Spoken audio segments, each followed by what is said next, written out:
지난 10월 25일 한 죽음의 소식이 들려왔습니다. 삼성그룹의 이건희 회장이 사망했다는 소식이었습니다. 아버지 이병철 회장의 뒤를 이어서 1987년에 회장이 되어서 한국의 삼성을 세계적인 기업으로 성장시켰던 입지전적인 인물입니다. 1993년으로 기억됩니다. 독일의 프랑크푸르트에 임직원들을 다 데려다 놓고 함께 회의를 합니다. 가족만 빼고는 모든 것을 바꾸라라는 신경영을 선포합니다. 주변에 있는 모든 분들이요 긴가민가했다고 합니다. 지금의 삼성은 그런 안 된다라는 부정적인 토양에서 거대한 결과물인 세계 초인류의 기업으로 불리는 삼성이 되어져 모습을 드러내고 있습니다. 요즘 코로나로 인한 세계적인 불황입니다. 무언가를 한다는 것은 참으로 힘든 상황입니다. 미래가 불투명하기에 두렵기만 합니다. 이런 세계적인 불황의 틈새를 향하는 도전적인 사람들이 있다는 것 여러분 알고 계셔야 합니다. 성경에서도 이런 도전적인 삶을 살았던 인물들이 이수했던 하나님의 필수 과목들이 있었다고 합니다. 궁금하시죠? 첫 번째 과목은요, 꿈꾸는 것입니다.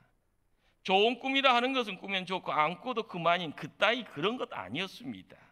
좋은 꿈을 꾸지 못하면 우리는 절망을 안고 살아가게끔 되어져 있습니다. 성경은 말합니다. 꿈이 없는 백성은 방자히 행한다. 무슨 말인가요? 그냥 아무렇게나 살아간다라는 말입니다. 두 번째 과목은요, 꿈꾸는 자는 고난을 통하여서 그 꿈을 무르익게 한다라는 겁니다. 우리도 우리의 과거지사를 보시면은요 할 말 많습니다. 나는 어려운 때 보릿고개까지 이야기를 하시는 분들 계시죠. 그런 때에 여러 생각들, 여러 경험들, 아니면 지금 우리는 고난의 한복판에서 이 과목을 또한 이수하시는 분도 계실 겁니다. 10대는 꿈을 꾸어야 합니다. 20대는 꿈을 갖고 해야 될 때입니다. 30대, 40대, 50대를 지나며 그 꿈을 펼치고 영향력을 나누게 됩니다. 늙었다고 하는 60, 70이 되어지면은요 무엇을 할까요? 그 꿈을 대물림하여서 자손들을 축복합니다. 이웃에게 거름 주고요, 물 주고요. 그리고 인생을 나누면서요 어떻게 보면은 아름다움을 이야기하는 모습, 우리네 삶의 모습이 되어야 됩니다. 창세기 37장 2절은 야곱의 자녀들 이야기는 이렇다, 족보는 이러하니라라는 그런 그냥 서론적인 이야기를 해줍니다.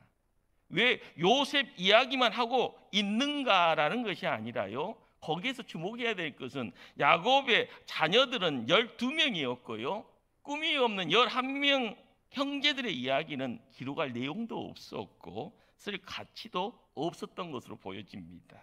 하나님은 하나님의 꿈을 꾸고 그 꿈을 펼쳐가는 사람들과 함께 기뻐하십니다.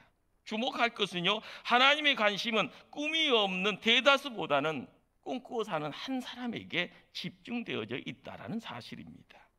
꿈꾸는 요셉, 때로는 위기에 부닥칩니다. 거기에 절망하거나 좌절하지 않습니다. 그리고 극복해 나갑니다. 인생 역전이라 이야기되어지는 얼마나 드라마틱한 삶을 살아가는지 모르겠습니다. 요셉의 이야기로 돌아갑니다. 어린 요셉의 채소곳이 벗겨졌습니다. 물이 없는 구덩이에 던져졌고요 시간 지나면 홀로 거기서 빠져나올 수 없으면 죽습니다. 그 시간에 미디안의 장사꾼들이 지나갑니다. 형제들은 미디안의 장사꾼에게요 돈 받고 형제 요셉을 팔아버립니다. 바로의 땅에 끌려가게 됩니다. 바로의 왕 시위대장 보디발의 집으로 또한 팔려갑니다. 갑작스럽게 노예가 되어져 있습니다.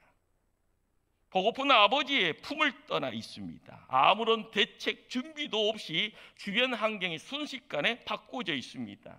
덜그랑이 요셉의 꿈만 남겨져 있습니다. 이제 어쩌면 그 꿈이 이루어지는 것은 불가능하게만 보입니다. 왕자처럼 살았던 아들이요 갑자기 노예로 전락한, 어떻게 보면 이것을 문화적인 충격이라 이야기를 하죠.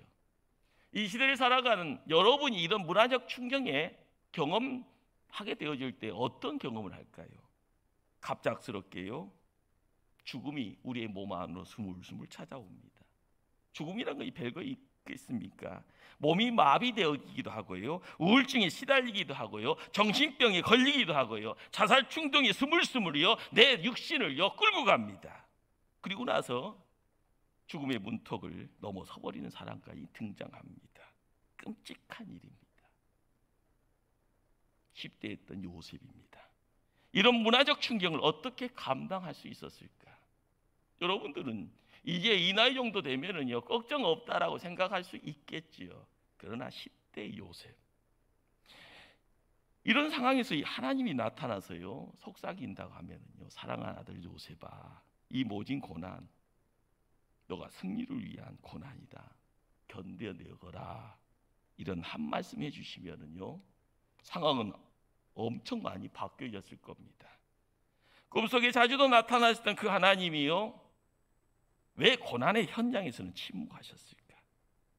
고난 중에 있는 요셉에게 찾아오셔서 정말 힘들 때이니 사랑하는 아들 요셉아, 이 모든 시련, 나중에 내가 애굽의 국무총리가 될 것이다.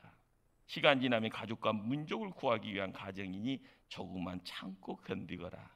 그랬더라면 13년이 아니라 130년도 견뎌낼 수 있었을 겁니다. 그러나 하나님은요 네버, 한 번도 찾아오지 않았습니다. 그런데 창세기 39장 1절은요 요셉이 이끌려 애굽에 내려가매라고 단순하게 기록을 합니다. 애굽으로 그냥 내려갑니다.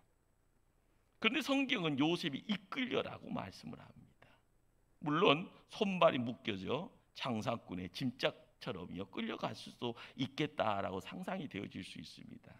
그런데 재밌는 것은요 마태복음 4장에요 예수님이 금식을 마치고요 마귀에게 시험 받으러 나가는 장면을 이렇게 기술을 합니다. 그때에 예수께서 성령에게 이끌려 마귀의 힘을 받으러 광야로 가서, 이끌려와 성령에 이끌려라는 그 단어의 동일한 단어가 쓰여지고 있다는 사실입니다.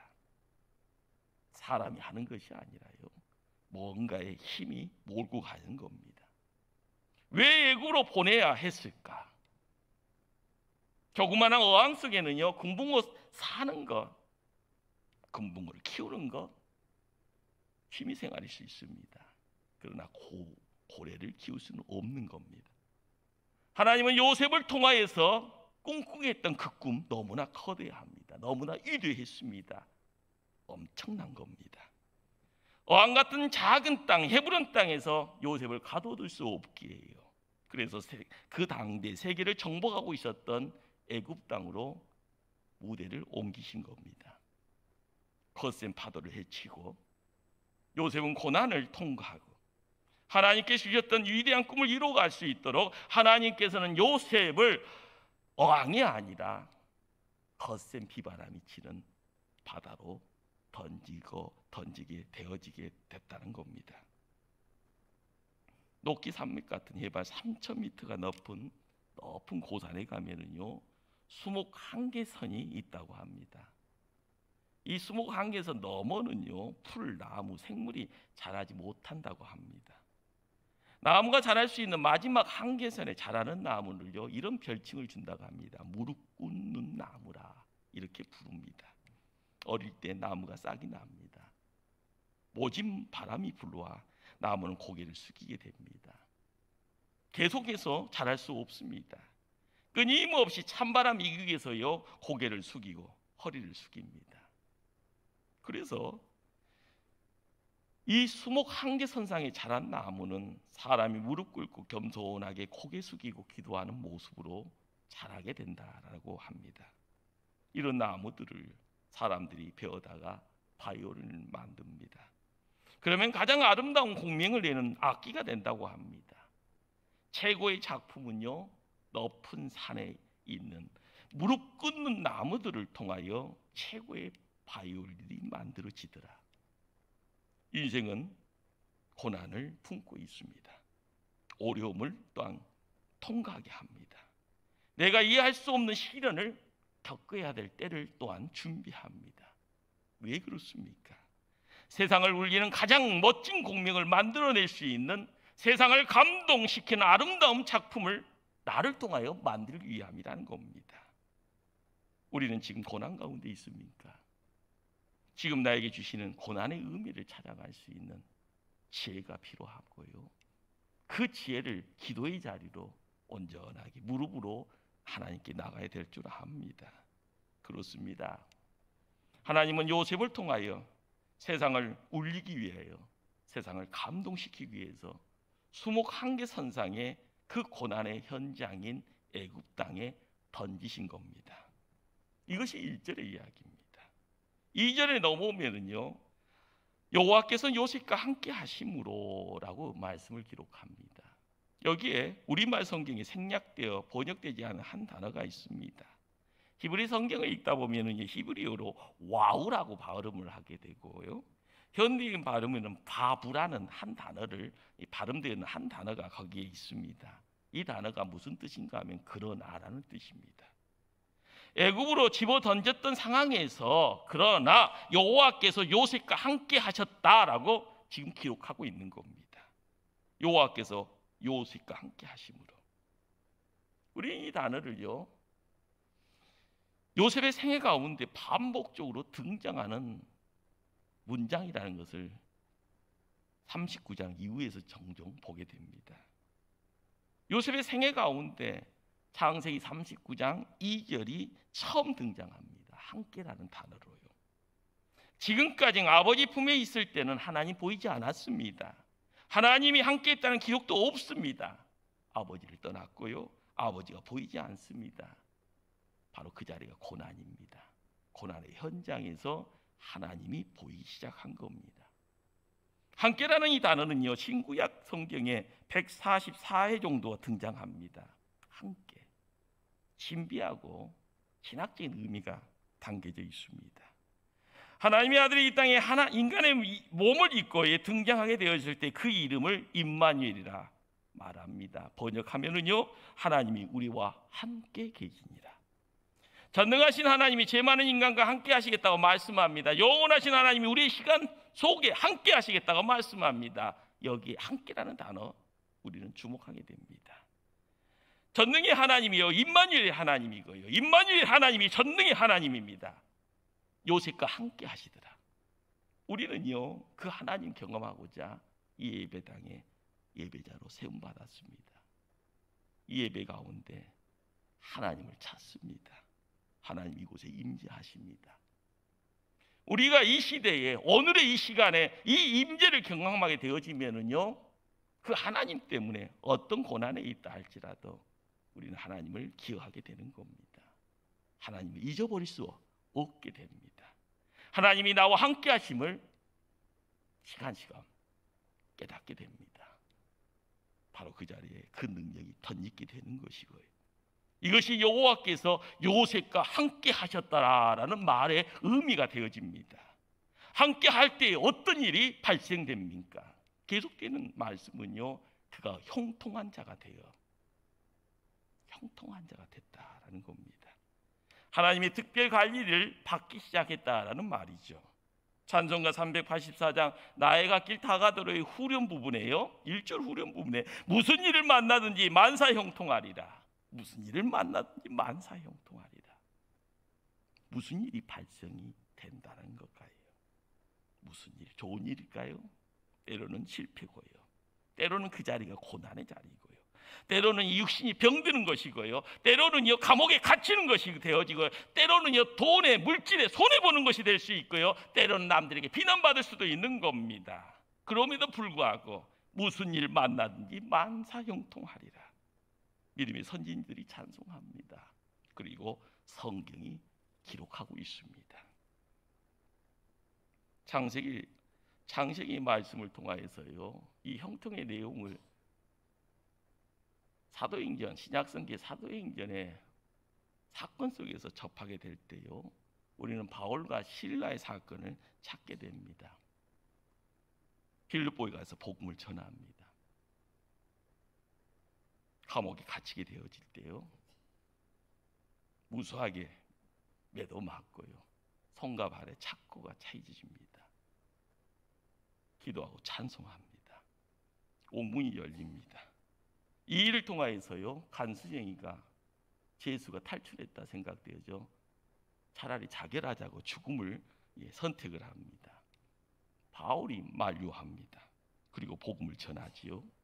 우리가 잘 알고 있는 주 예수를 믿으라. 그리하면 너와 내 집이 구원을 얻으리라. 간수장이는 예수를 믿게 됩니다.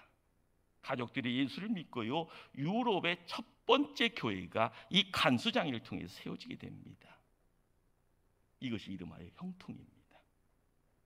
우리는 형통이라는 말을요, 달리 생각합니다. 매 맞는 것이 형통이라고 이야기합니다. 감옥에 갇힌 것이 형통이라고 이야기합니다. 밤잠 자지 못하고 고민하고 기도하고 찬송하는 것이 형통이라고 이야기합니다. 왜요? 이 일을 통하여 하나님이 바울과 실라를 유럽 땅에 보낸 목적이 이루어진 겁니다. 교회가 세워졌고 교회 안에 하나님의 백성들이 모이게 되어지고 거기에 하나님의 나라를 꿈꾸게 되어질 때 바로 이것을 형통이라 이야기합니다. 성경적인 형통의 내용은요, 내 육신의 잘됨의 내용이 아닙니다. 하나님이 우리와 함께 하시면 우리는 고난 때문에 망하지 않습니다. 형통한 삶을 살게 되는 겁니다. 뒤로 일보 후퇴하는 것처럼, 아니요, 쭉 미끌러지는 것처럼 느껴진다 할지언정요, 형통의 자리를 붙잡게 되어지면 시간 지나면 더 나은 삶으로 나아가야 될 줄 압니다. 한 걸음 걸음 옮길 때마다, 한 걸음 걸음이 전진의 삶을 만들어 나갈 때마다 우리는요, 하나님 곁에 가까이 가는 겁니다. 이런 요셉의 형통을 바라보는 사람들이 있었습니다. 우리 한번 3절 말씀을 합독하실까요? 3절 말씀. 그의 주인이 여호와께서 그와 함께 하심을 보며 또 여호와께서 그의 보험사에 형통하게 하심을 보았더라. 본다라는 단어가요, 2번 반복적으로 등장합니다. 누가 보았는가? 주인이 보았다. 애굽 사람이 보았다라는 말이죠. 뭘 보았는가? 요셉을 본 겁니다. 야, 저 사람 뒤에는 누가 있는 것처럼 보이네. 아, 저 사람 보통 사람 아니야. 요셉이 입을 열어서 간증하지요. 하나님이 나와 함께 계십니다. 이방이었던 보디발이요, 하나님이 요셉과 함께 계심을 나중에는 안 보다가요, 안 보여지다가 나중에는 보게 되는 겁니다. 요셉이 가는 곳곳마다 형통한 일들이 일어나는 것을 봅니다. 보았다는 것이 무엇일까요? 막연하게 느끼는 것 아닙니다. 어림짐작하는 것 아닙니다. 소문 드는 것 아닙니다. 눈으로 확실하게 본 겁니다. 피부에 와닿는 것이고요, 마음속에 감동이 있어지는 겁니다. 요셉과 함께하는 하나님을 보는 그 상황 속에서요. 그때 요셉이 하는 일마다 잘 됩니다. 더 나은 자리로 나아가고자 할 때마다 고난에 부딪히지만 그 부딪힘의 내용에서의 후퇴가 아니라 한 걸음 전진하는 모습, 그것을 보게 된 겁니다. 어느 정도로 확실하게 보았습니까? 요셉이 그의 주인에게 은혜를 입어 섬김에 사람의 마음을 얻었다는 거죠. 은혜를 입었다라는 본문이 이야기합니다. 나중에는요, 가정총무가 됐다라고 합니다. 가정총무는 어떤 자리인가요? 집안을 다스리는 종들 가운데 최고의 책임자라는 겁니다. 여러분 한번 상상을 해보시기 바랍니다. 느닷없이 한 사람이 등장했습니다. 일을 맡기면은요, 뭐든지요 척척입니다. 뭐든지 하면은요 잘 되는 가운데 장사시켜도 이웃 남기고요, 재산 맡겼더니 뭔가를 열심히 합니다. 갑자기 재산이 불어나 있습니다. 이러다가 나중에는요, 우리 집 재산 몽땅 다 요셉에게 맡기자. 요셉 너가 맡아라. 그래서 가정총무라는 단어가 등장을 하는 겁니다. 5절 말씀을 한번 보실까요? 5절 말씀이요.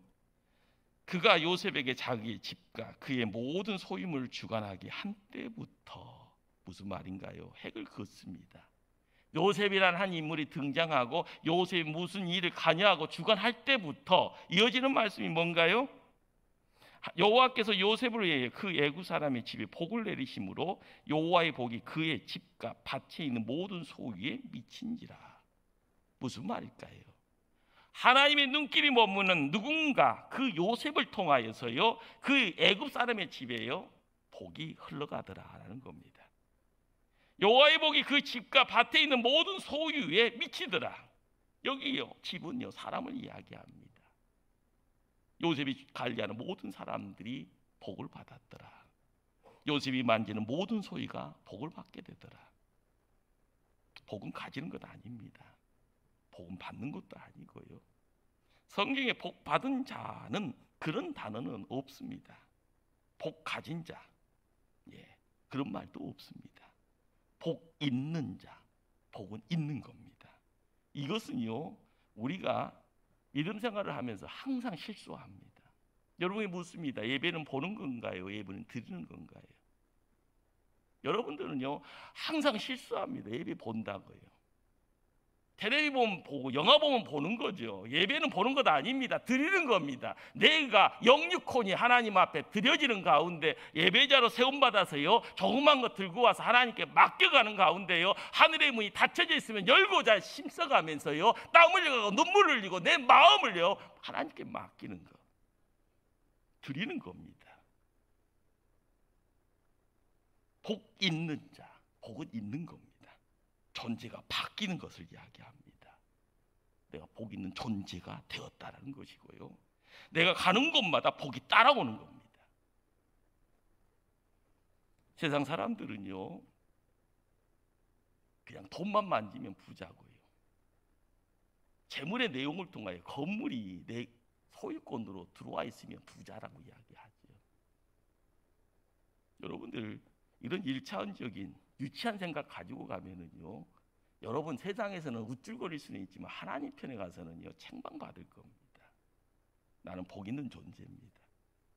복덩어리입니다. 지금 상황이 열악하더라도요, 털면 먼지밖에 없더라도요, 어떻게 보면 남들에 의해서 쫓김받는다 할지라도요 나는 복덩어리다, 복 있는 존재다, 내 안에 하나님 계신다, 하나님 말씀이 살아 역사하신다, 이 고백을 하나님께 맡길 때 뿌리 깊은 나무가 됩니다. 뿌리 깊은 나무가 돼야지요 모습이 나중에는요 커져가는 것이고 나중에 가지를 통해서 열매가 주렁주렁 맺히는 겁니다. 하나님이 하시는 겁니다. 우리 교회 안에서도요 복 있는 존재가 등장을 하게 되어지면 바뀝니다. 살만 나고 신명 나고요. 내가 집안에서도 복 있는 존재가 되어지면 가정의 문제가 해결되어집니다. 교회 안에서도 마찬가지죠. 구역 안에서 복덩어리 하나 들어오면은 옛날에는 모이는 것이 짜증이었는데 이제는 언제 또 모이냐고요. 그 누군가 복덩어리가 있으면 항상 행복을 이야기하는 그런 모습들. 남성계 여전도의 모습 모임에요 신명나고 살만 나는 거기에요 누군가가 있습니다. 복덩어리. 한번 따라서 해볼까요? 내가 그런 복덩어리가 되고 싶습니다. 하나님은 우리를 복덩어리 만들어 주셨고 복의 존재 만들어 주셨습니다. 하나님은 우리에게 복된 존재로 우리를 받고 주시면은요 우리의 시야도 바뀌고요 우리가 뭔가를 살아가면서 단위 세는 것도 바뀝니다. 사람들은요 1, 2, 3, 4, 5, 6, 7 이렇게 수를 셉니다. 그러나 하나님의 단위 세는 단위는요 어떻게 바뀝니까? 1, 10, 100, 1000, 만. 여러분의 수준하고 다릅니다. 우리의 생각을 뛰어넘는 것이고요 불가능을 가능케 하시는 분이고요 하나님은 거기에서 나를 세우시고 나를 복덩어리 만드시고 복덩어리에 존재되어질 때요 세상살이는 내가 하는 것이 아니라 하나님이 하신다라고 이야기하는 겁니다.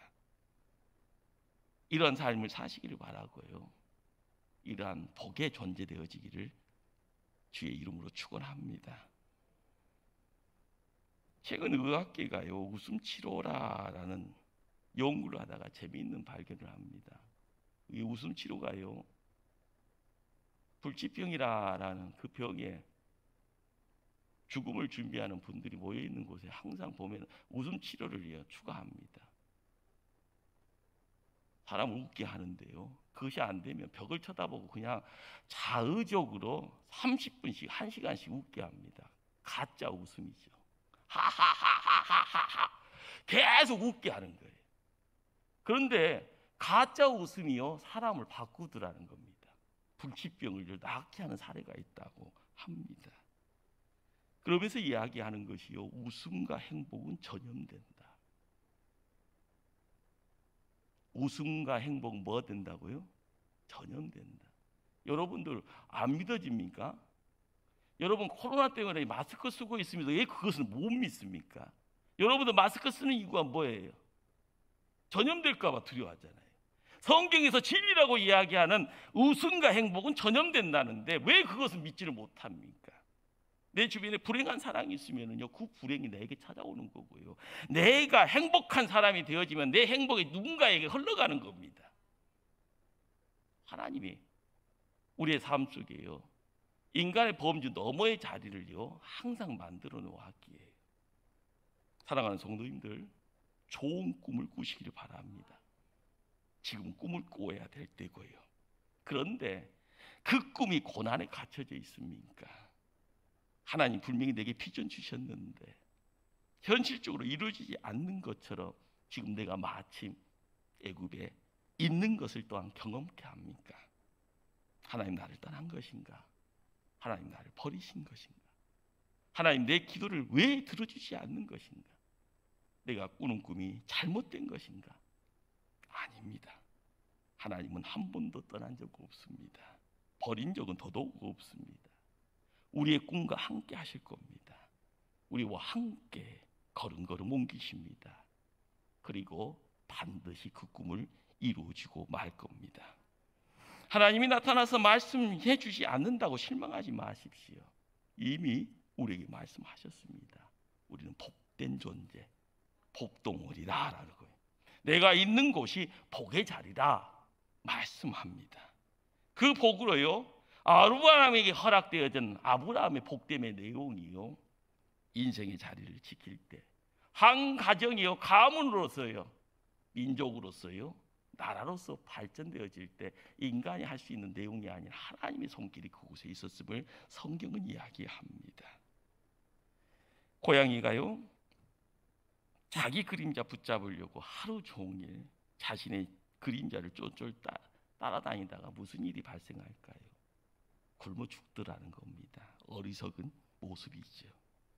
성도도 어리석은 존재가 되어져 사람에게 실망, 하나님에게요, 꾸중 듣지 말아야 될 줄 압니다. 우리가 가는 곳마다 복이 따라오는 복덩어리 되어지는 삶의 자리, 그 자리를 지켜갈 때마다 우리의 삶 속에 감사의 내용들이요, 모습을 드러낼 줄 압니다. 여러분들은 하나님이 복의 존재로 만들어 주셨고요, 이 시대에 아무리 힘들다 어렵다 할지언정 우리와 함께 하십니다. 하나님의 손에 붙들린 바다, 낙심도 아니고요, 담대함으로 나아가 승리하는 하나님의 군대 되어지는 역사 있기를 간절히 주님의 이름으로 축원합니다. 기도하십니다.